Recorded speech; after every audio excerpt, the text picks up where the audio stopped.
Instead of telling you what I think you should be doing or how you could be better, or I thought, well, let me just speak from the heart, speak from my gut, and really not have anything prepared, but just tell you what's worked for me.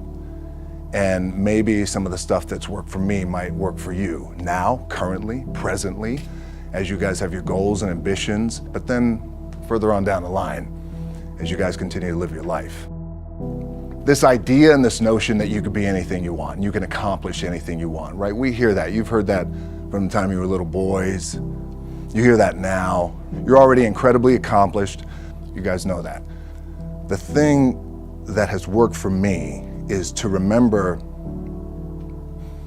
the hard times. So, and I'm sure you guys all have your processes, and again, I'm going to tell you what's worked for me.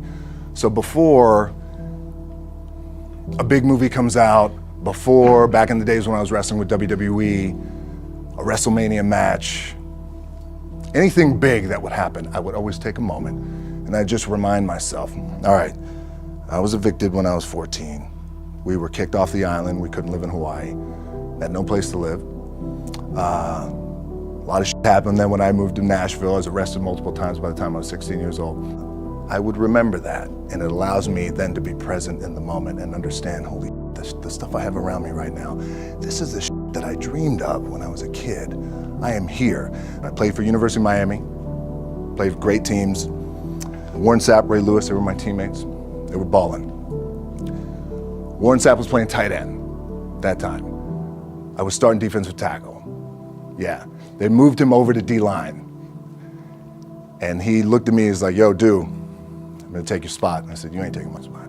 He said, I'm gonna take your spot. I said, no, you ain't. We battled, and he took my spot. Now you can imagine how that with me, because there goes my opportunity. He went in, switched to defensive tackle, lit the world on fire. Well, what that did, it crushed me, it crushed my dreams. I had a piss poor senior year, zero production, no NFL, no combine invite, nothing. Finally went to the CFL, Calgary Stampeders, making $250 a week Canadian. Now, I had to send that home to my wife at that time. Had no money. So I remember that. When I got cut from Canada, my dad in his pickup truck came down 4 o'clock in the morning, picked me up in Miami from Tampa. We lived in a little apartment in Tampa. He drove down in his little pickup truck to Miami to get me when I was cut from the CFL.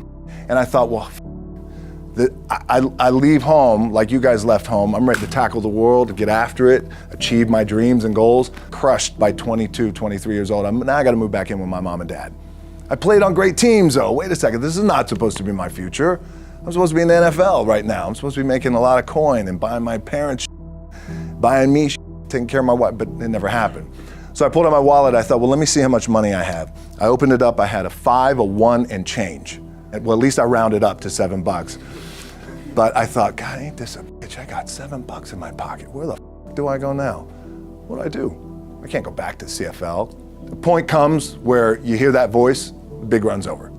Like, you're done, right? So I heard that voice. So as Coach was saying, man, I hold on to that. I'm telling you, my back is up against this mother. We laugh, we joke, we have a good time, but my back is still up against this mother. I do not forget it. What this also helps me do, and again, it works for me, is at some point, you gotta be tired of not being number one. You have to be, and you gotta play angry, and I play angry. Now, I'm cool and calm with my approach, and when I step out on my field, which is a set, or, like, there's some, and you're always gonna have haters, and haters are like, well, God damn, man, how many movies are you gonna make, or how much shit are you gonna do? Like, you do a lot of shit. I say, yes, it's my ambition. Of course, why not? I could do it. Yeah, I love what I do. And not only that, but in what world do we not work every day? My back is up against this thing, and I started to play angry, by the way, and I still play angry. My last match, Brock Lesnar, transitioned, and I realized if I had to be great at something, I wanted to be great in this world of Hollywood and movie making and producing and entertainment, I had to commit, and like you guys have to commit. Obviously, you commit to something, commit to the goal. So I quietly retired 2 years later, I thought, what did I do with my career? Because my movies were not doing well. I was written off. It was around 2006, 2007. I was like, I left, I pulled a Jim Brown. I left when I was on top, like number one in the wrestling business, and I left. It was a ballsy, gutsy, some call it stupid move, but I had to commit and I had to follow what was in my gut. What helps me is to keep the hard times in the front of my mind, because it allows me to go into these big moments that I've worked my ass off, and you guys have worked your ass off. It allows me to go into these big moments with a different perspective. What it also does for me, and again, this is what works for me. Like, my back is up against this mother. Every day, it's against this fucking wall. But it's up against this mother because it's what I believe in. And when my back is against this mother, then there's nowhere to go. But that way, that's it. Doesn't mean you don't smile. Doesn't mean you don't laugh and joke, right? You're happy. I'm a happy guy. But when it comes to business and when it comes to executing, it's up against this. And I got to go that way. And I don't give a fuck who is in front of me. They're not going to stop me. The key for me was, where does it start? What's the anchor? What's the anchor? So I could have all these ambitions, and you guys have all these ambitions, which is great. It's important. I'll play this role, you'll play that role. I'll execute this thing, and it'll come out this summer. You guys will execute this thing during the summer, right, when it's time to really put in a lot more work. But the key with me is just always finding what the anchor is. And the anchor is getting up at 4 o'clock in the morning every day before anybody else and grounding my thought process is in the no one will outwork me. No one. I love and I respect you guys. You motherfucker won't outwork me. All starts with this. 2 hands, putting it to work. My last match in WWE, I'll share this with you guys too, is that, again, because there's a little bit of takeaway here from all this, is I wrestled John Cena. And I went in, I think it's 2013, I went in WWE champion, and we went in MetLife Stadium. We had a record-breaking attendance, which was amazing that night. We accomplished our goal.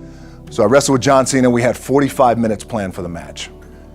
It's nonstop go, right? So your conditioning is tested. And at that time, I wasn't full-time in WWE. I was just doing these spot matches where I was still shooting G.I. Joe, I think, or Pain and Gain at that time. It was Fast and Furious 6 in London. Had to travel in the ring, get all my ring work in, travel back to shoot Fast and Furious, then back, WWE Raw, doing those shows. The big build up to WrestleMania against John. We get to MetLife Stadium. It's a big night. This is it. It's game night, right? It's championship night for me. 45-minute match planned out. There's no cut. There's no, all right, well, let's pick it back up tomorrow. You know, it's go time. It's just like you guys in a game. I'm getting scared because I'm thinking, man, well, what happens if I pinch something or something like, you know, I don't know, your mind starts fucking with you in the moment. There's 85,000 people, your adrenaline's rushing. Thinking, man, what happens if I'm gonna lose my leg or some shit like this, if I've just done something to my artery? Final move of the match is his big finishing move. And I remember I'm getting up and I'm turning like this because I have to fall into him. He's gonna hit me with his big finisher. I remember turning into John and he says, and I remember thinking to myself, God, please don't let this be too bad. Just take care of me. Take care of me. Bang! Comes in the back, I get to the back, I can't move. Now I'm getting a little nervous. Get on a jet, rushed home to my doctor's down in Florida, and get an MRI, find out that I have completely torn my adductor, the top of my adductor and my top of my quad off my pelvis. What I was proud of was to walk out on my own, but not only that, but in this moment where the odds are against you, people are watching, your team's depending on you, you either say, I'm done, or this whatever the is going on, it's temporary, and it may fuck me up at some point down the road. But I'm not gonna let this opportunity go by without giving it my all. as you guys know, there's nothing you can't accomplish. You're gonna go on, you're gonna become world champions. The key for me, what I think one of the keys is, remember where you came from, keep that in the front of your mind, and when shit goes bad and it goes sideways, a lot of shit does, you're getting booed out of the building, or you're coming through this injury, or people are writing you off, oh, you guys ain't make it, any of that, you gotta keep it in here. And it really has to, it should drive you, it should. It works for me, it should drive you. You got all the talent in the world, it's all here. Really the two things I wanna say are, you gotta be the hardest workers in the room, and don't f the opportunity out.